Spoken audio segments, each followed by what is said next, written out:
I lavdëruar qoftë emri i Perëndis dhe Perëndia që na mblodhi të gjithëve sot këtu në këtë katedrale madhështore dhe në këtë qytet të bekuar. Ungjilli i sotëm, vëllezër dhe motra, na shpije në brigjet e liçenit të Gjenisaretit.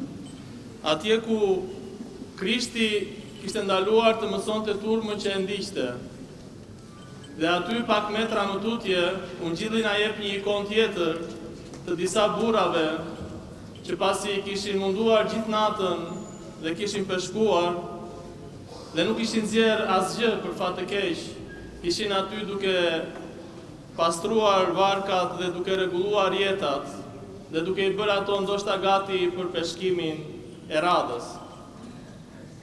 Dhe Jesu i hipën në njërin nga varkat edhe i thot Simonit, Simon Pietrit, të më vonshëm, i thot që fute pak më tepër në thellësi, dhe që aty nga ajo vark filloi të mësonte turmën duke e përdorur atë si anvon ose si një tribun. Edhe pasi mbaroi mësimin e tij, i thot Pietrit, Simonit pra, hidhi sërish rjetat e tua në të djathtë të varkës. Dhe ai i thot, o Zot, të natën u munduam, por nuk kapëm asgjë.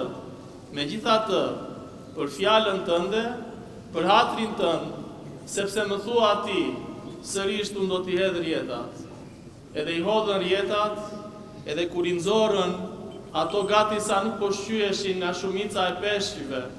Edhe thiri dhe shokët e tij, edhe u mbushën të dyja varkat, të cilat gati sa nuk po mbyteshin nga pesha e madhe e peshqve që kishin zënë. Vëllezër dhe motra, le të ndaloj pak në dy fenomene. Në mos suksesin e atyre peshkatarëve të cilët u munduan gjithë natën dhe nuk zun asgjë. Dhe pastaj le të shikojmë se si ata që të njëjtët ishin, të njëjtët njerëz, me të njëjtat varka, me të njëjtat rjeta, në të njëjtin vend, i mbushën rjetat e tyre me peshq aq shumë gati sa po mbyteshin. Le të shikojmë në fillim përse ata nuk patën sukses. Dhe këtë gjë na i shpjegon më së miri Shën Joan Gojarti dhe jep 3 arsye për të cilat ata burra atë natë nuk patën sukses. E para thot, sepse patën besim tek vetja e tyre. Menduan se e njihnin mirë atë zanat. Menduan se e kishin bërë gjithmonë. Me atë jetonin dhe hyn me bindjen se dhe sot do të kishin të njëjtat rezultate siç kishin pasur herët e tjera ndoshta. Arsyeja e dytë, thot Shën Joan Gojarti, është se besuan tek njerëzit e tjerë.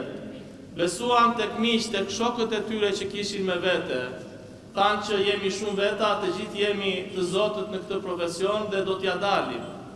Dhe arsyeja tjetër që jep Shën Joan Gojarti është se patën besim te kushtet atmosferike.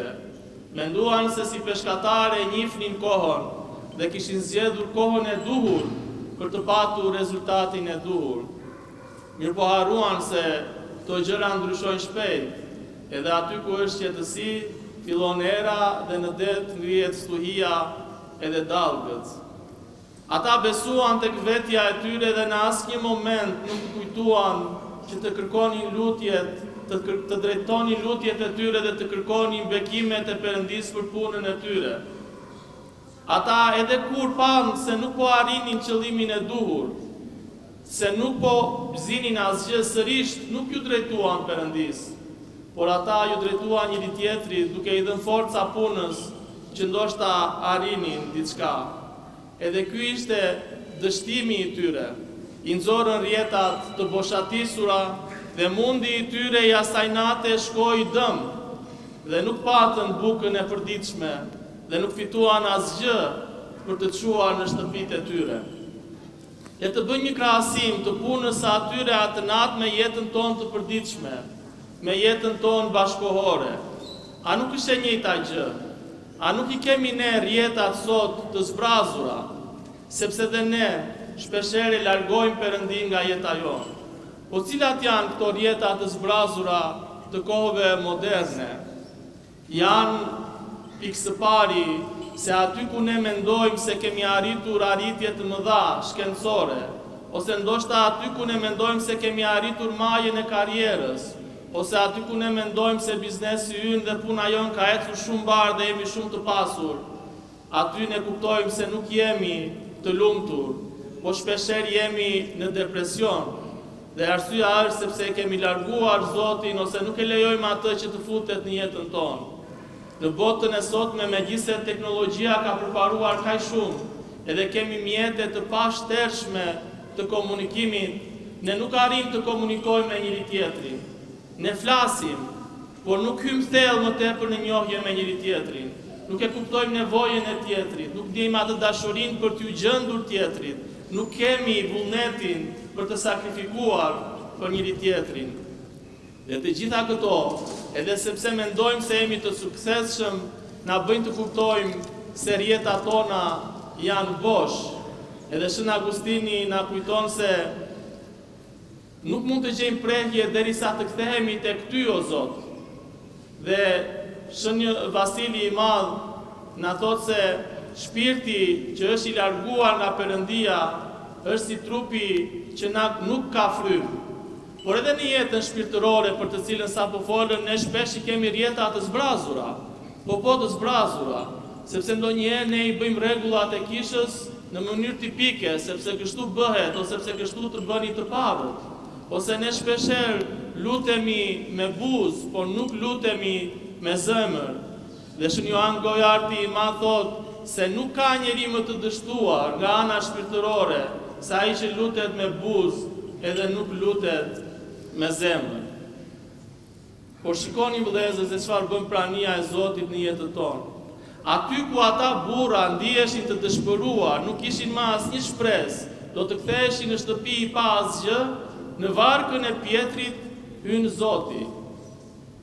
Dhe i thot të futet më në thellësi, i thot të thellohet në jetën shpirtërore, të kuptoj se pse dështoi, të kuptoj se cili është qëllimi i jetës së njeriu dhe i ekzistencës së tij, që është shoqëria me Perëndin. Dhe këtu është dhe një tjetër faktor kyç që na thot Ungjilli i sotëm, sepse Pjetri mbajti qëndrimin e dur ndaj ftesës së Zotit. Shpeshherë ne ndjejmë se Zoti na viziton në momentet tona më të vështira, në një varfëri të madhe, në një sëmundje të rëndë, në një vetmi të papërballueshme. Por shpeshherë ne edhe këtu nuk e kuptojmë prezencën e Zotit. Jemi të mbytur nga hidhërimi, na kaplon trishtimi dhe nuk kemi dëshirë për asgjë dhe për asnjë. Kurse Pjetri çfarë bëri? Megjithse me të dhënat logjike që ai mund të mendonte, ishte e pamundur ajo që po i thoshte Zoti të bënte, sepse ai e kishte provuar të natën dhe aty nuk ishte asgjë, ishin munduar, nuk ishin kapur asgjë, por Pjetri i thot me të drejtë, ai shfaqi shqetësimin e tij dhe i thot të natën u munduam Zot, por nuk kapëm asnjë gjë. Është normale që ne në momentet tona të vështira të flasim me Zotin. Ti drejtohemi atij, ti themi u munduam, u përpoqëm, po kaq arritëm. Ndonjëherë dhe nuk arrim asnjë gjë. Dhe kjo është marrëdhënia jonë me Zotin. Dhe pastaj shton Pjetri, po për fjalën tënde o Zot, unë do t'i hedh rjetat. E pranoi Zotin në jetën e tij. E pranoi fjalën e Zotit. Nuk e mati atë me logjikën, nuk e mati me mjete njerëzore, por sepse e tha Zoti, dhe menjëherë rezultatet ishin të qarta. Rjetat po shqyeshin nga shumica e peshqve, edhe varkat po mbusheshin nga pesha e tyre. Vëllezër dhe motra, Zoti na thot, pa mua nuk mund të bëni asgjë. Nuk na thot që për disa gjëra të vogla mos më shqetësoni mua, po bëjini vetë, jo.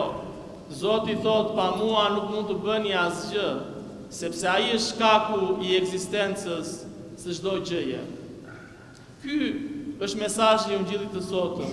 Dhe këto janë dy pika të cilat unë do doja dhe desha të shkëpusja dhe t'ju a transmetoja ju, sepse këto pika kanë të bëjnë shumë me momentin, me ditën në të cilën ne ndodhemi. Së bashku, unë dhe ju, fillojmë një rrugtim të ri, do hapim një faqe të re të historisë së kishës sonë lokale, dhe të mos harrojmë në asnjë moment se pa Zotin nuk mund të bëjmë asgjë.